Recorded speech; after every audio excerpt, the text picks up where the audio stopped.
시편 103편 12절부터 22절 말씀입니다.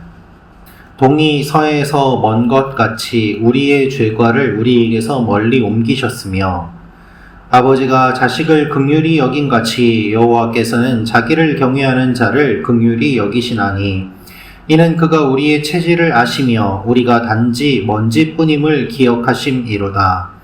인생은 그날이 풀과 같으며 그 영화가 들의 꽃과 같도다.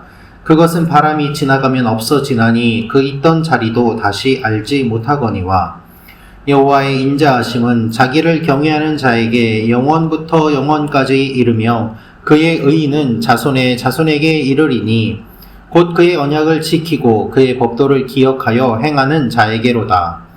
여호와께서 그의 보좌를 하늘에 세우시고 그의 왕권으로 만유를 다스리시도다. 능력이 있어 여호와의 말씀을 행하며 그의 말씀의 소리를 듣는 여호와의 천사들이여 여호와를 송축하라. 그에게 수종들며 그의 뜻을 행하는 모든 천군이여 여호와를 송축하라. 함께 읽겠습니다. 시작.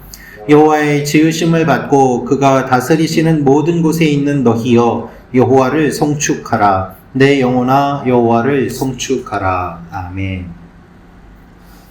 시편 103편의 하반부인 오늘 말씀은 인간의 유한성과 하나님의 영원성을 대비하며 하나님을 찬양하고 있습니다. 오늘 이 말씀을 통하여서 우리가 알 수 있는 첫 번째는 하나님이 우리의 죄를 멀리 옮기십니다 라는 것입니다. 하나님이 우리의 죄를 멀리 옮기십니다.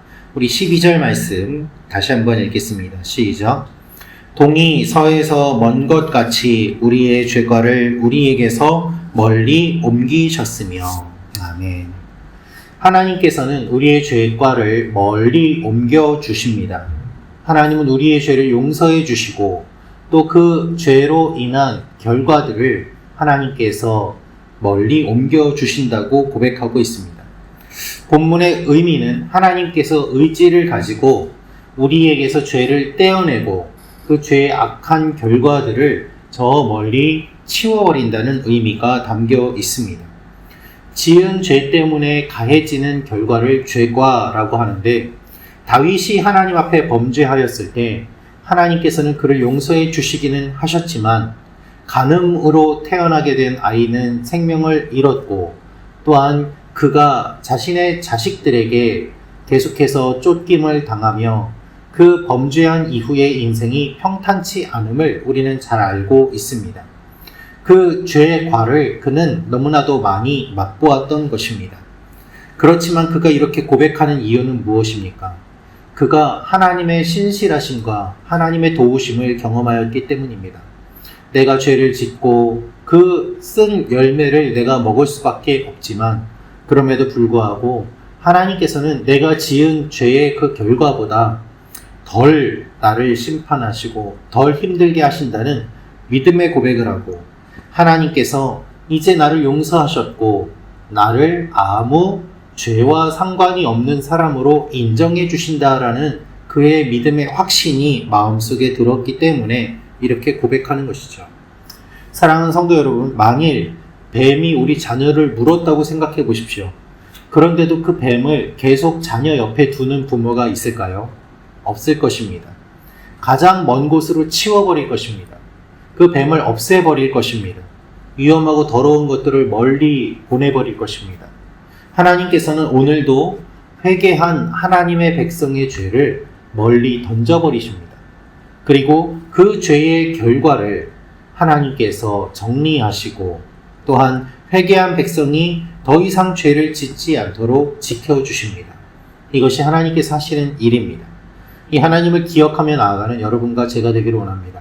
그렇기 때문에 우리가 마음대로 죄를 지어도 된다가 아니라 하나님께서 주시는 이 은혜를 기억하며 다시는 죄를 짓지 않도록 하나님 앞에 신실하게 살아가는 것이 우리가 보여야 되는 삶의 태도인 것입니다. 오늘도 우리의 삶에 우리의 인생에 있는 모든 죄악들을 하나님께서 치워주시고 거룩한 삶으로 살아갈 수 있게 해달라고 기도하며 나아가는 여러분과 제가 되기를 원합니다. 두 번째로 기억할 것은 사라져 없어질 인생을 묵상해야 합니다 라는 것입니다. 사라져 없어질 인생을 묵상해야 합니다. 우리 15절, 16절 말씀 다시 한번 같이 읽겠습니다. 시작. 인생은 그 날이 풀과 같으며 그 영화가 들의 꽃과 같도다. 그것은 바람이 지나가면 없어지나니 그 있던 자리도 다시 알지 못하거니와. 아멘.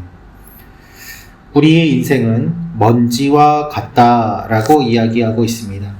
그래서 14절 말씀을 보면 이는 그가 우리의 체질을 아시며 우리가 단지 먼지뿐임을 기억하심이로다 라고 이야기합니다.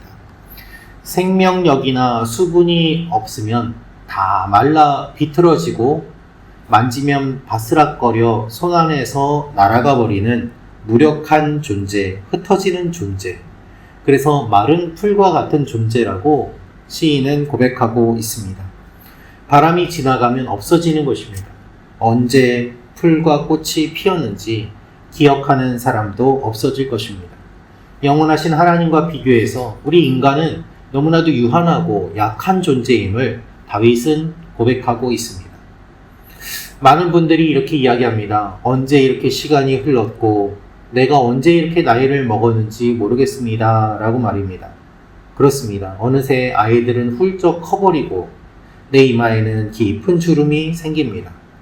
며칠 밤을 지새도 피곤하지 않았는데 요즘은 그렇지 않음을 경험하며 나의 육신의 연약함과 쇠퇴함을 경험하기도 합니다. 무릎이 갑자기 아프고 눈이 침침해지는 상태가 되기도 합니다.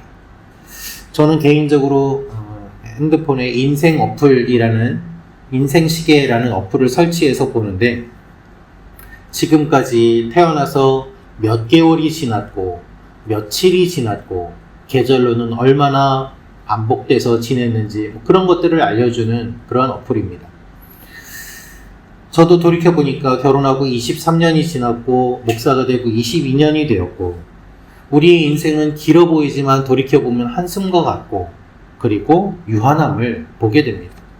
여러분 이것을 생각할 때 우리의 인생이 하나님 앞에서 어떠한 결과와 열매를 맺어야 되는지를 생각해 보게 되지 않겠습니까?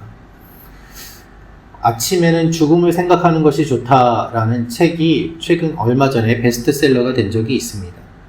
우리의 인생 어떻게 사는지 많은 사람들이 고민을 하고 그 고민을 하는 결과 결국 우리의 인생이 끝이 있음을 생각할 때 우리의 인생을 더 충실하게 살 수 있다라는 그러한 결과가 나온 것이라고 생각합니다.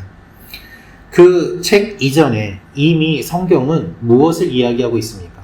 우리의 인생이 유한하기 때문에 강건함은 80이요 90이기 때문에 하나님 앞에서 이 정해진 시간 어떻게 살아야 될지 생각해 보라고 권면하고 있습니다.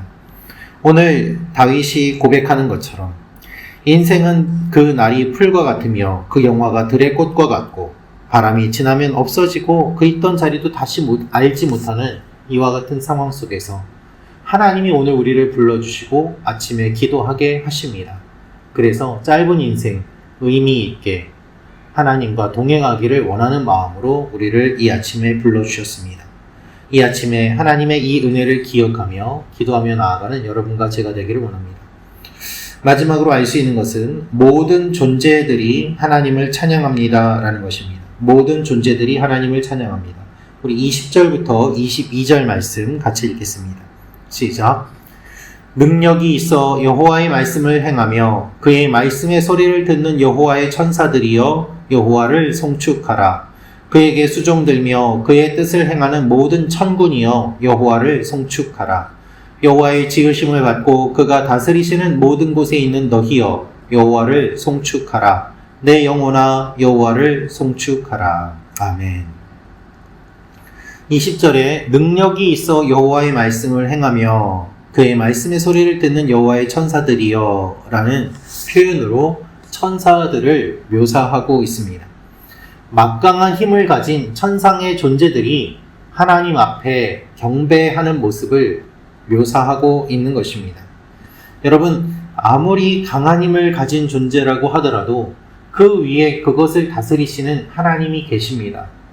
그래서 하나님이 가장 높은 분임을 선포하고 모든 만물이 하나님 앞에 무릎 꿇고 경배해야 됨을 고백하고 있습니다. 모든 권세와 권력은 하나님께 있습니다. 하나님의 통치가 질서와 관계 가운데 진행됩니다. 그래서 하나님을 찬양하게 되는 것이죠. 사도 바울이 복음에 대해서 이야기를 하였습니다마는 그와 더불어 복음서를 제외한 그가 기록한 많은 서신서에 보면은 교회에 무엇을 이야기하는가 하면 질서를 이야기합니다. 이 질서를 바로잡도록 권면을 하는데 그가 이렇게 질서를 강조하는 이유는 무엇인가 하면 하나님이 교회를 다스리시기 때문입니다. 그래서 무질서하지 아니하고 하나님의 질서가 교회 안에 임하며 그 교회가 복음을 전하는 통로로 쓰임받도록 권면하는 것을 볼 수 있습니다. 하나님의 통치가 질서 가운데 그리고 관계 가운데 진행됩니다. 하나님이 오늘도 우리의 삶에 질서를 잡아주십니다. 무질서하고 혼돈한 나의 모든 생각들이 정리되고 하나님 앞에 나아갈 수 있도록 기도 가운데 인도해 주십니다. 그리고 하나님이 우리와 깊은 관계를 맺으며 주님의 마음을 알려주십니다. 그래서 우리가 하나님을 찬양할 수 있는 것입니다. 시편 103편 1절은 내 영혼아 여호와를 송축하라 내 속에 있는 것들아 다 그의 거룩한 이름을 송축하라 라면서 자신의 내면을 향하여 선포합니다. 이것이 마지막에는 천군과 천사가 하나님을 경외하는 것으로 끝납니다. 자기 자신의 내면에서 시작한 그 찬양에 대한 선포가 온 열방과 그리고 모든 영적인 존재들에게까지 선포됨으로 말미암아 한 개인에서 전체로 내면에서 모든 세계로 이어지는 것을 보게 됩니다. 이것이 찬양의 능력이고 기도의 힘입니다. 여러분, 내가 기도할 때 내 안에서 먼저 기도가 시작되지만 이 기도를 하나님이 들으시고 천군과 천사가 움직이고 나의 상황과 환경이 바뀌고 하나님께서 역사하시는 일들이 일어납니다. 이것이 기도의 힘이죠. 이 기도의 힘을 경험하며 나아가는 여러분과 제가 되기를 원합니다. 기도하겠습니다. 참 좋으신 아버지 하나님, 우리의 죄과를 주님께서 동이 서에서 먼 것 같이 멀리 치워두시고 우리를 거룩하게 구별하게 하시고 우리를 세워주심을 감사드립니다. 오늘도 하나님의 사람으로 서나가게 하시고 질서 가운데 살게 하시며 우리의 마음속에 혼란과 혼돈과 무질서와 불안이 아니라 하나님께서 함께 하시는 평안과 질서가 가득 넘치는 이 아침이 되게 도와주시옵소서. 우리가 기도하며 나아갈 때 우리의 마음이 정리되게 도와주시고 생각이 정리되게 도와주시고 환경이 정리되게 도와주셔서 아버지 하나님께서 우리의 삶을 이끌어 가심을 경험하는 귀한 고백이 나오게 하여 주옵소서. 아버지 하나님, 몸이 아픈 지체들 주님께서 붙잡아 주시고 마음이 아픈 지체들 주님께서 위로하여 주시며 우리가 서로 위하여 기도함으로 말미암아 중보하며 나아가는 귀한 믿음의 공동체가 되게 도와주시고 어디에 있든지 원근각지에 있는 우리 교회 성도님들 시험 들지 아니하고 하나님 앞에 날마다 나아가는 귀한 믿음의 고백을 하게 하여 주옵소서. 주님께서 하실 일들을 기대하고 감사드리며 예수님의 이름으로 기도합니다. 아멘. 계속해서 기도하다